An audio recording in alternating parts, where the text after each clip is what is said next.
चिंगारी आजादी की सुलगी मेरे जश्न में है, इनकलाब की ज्वालाएं मिट्टी मेरे बदन में है। मौत जहाँ जन्नत हो ये बात मेरे वतन में है, कुर्बानी का जज्बा जिंदा मेरे कफन में है। जान से प्यारा है मेरा वतन,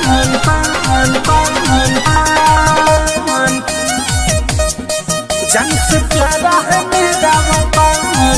जय हिंद का नारा लगाएंगे, 15 अगस्त को झंडा फहराएंगे।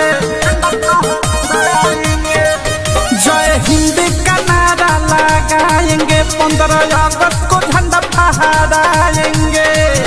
सीमा पर आए सुन पे मंझ के कफन, हम तो मर मिट जाएंगे। जान से प्यारा है मेरा वतन, हम तो मर मिट जाएंगे। जान से प्यारा है मेरा वतन,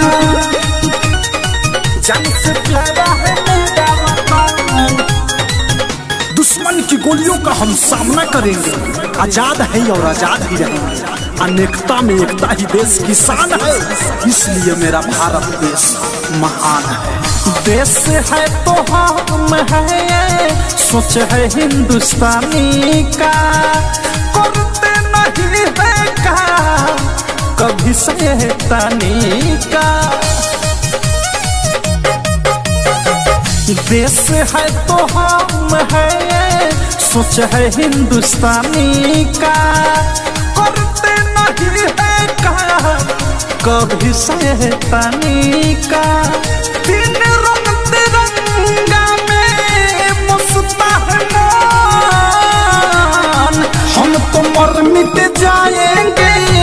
जान से प्यारा है मेरा वतन, हम तो मर मिट जाएंगे। जान से प्यारा है मेरा वतन,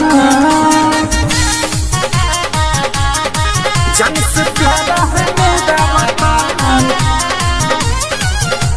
खूब बहती है अमन की गंगा, बहने दो मत फैलाओ देश में दंगा। अमन चैन रहने दो, लाल हरे रंग में ना बांटो हमको, मेरे छत पर एक तिरंगा रहने दो।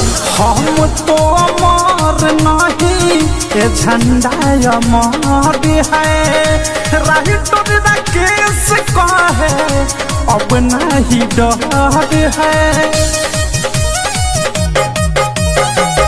हम तो अमर नहीं, ये झंडा अमर है।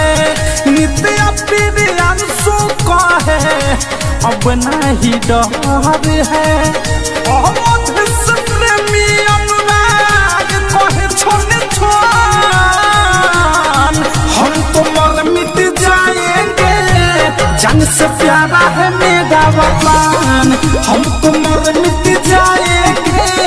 जान से प्यारा है मेरा वतन। जय हिंद का नारा लगाएंगे, 15 अगस्त को झंडा फहराएंगे। सीमा पर आए सुन पे मंझ के कफन, हम तो मर मिट जाएंगे। जान से प्यारा है मेरा वतन, हम तो मर मिट जाएंगे। जान से प्यारा है मेरा वतन।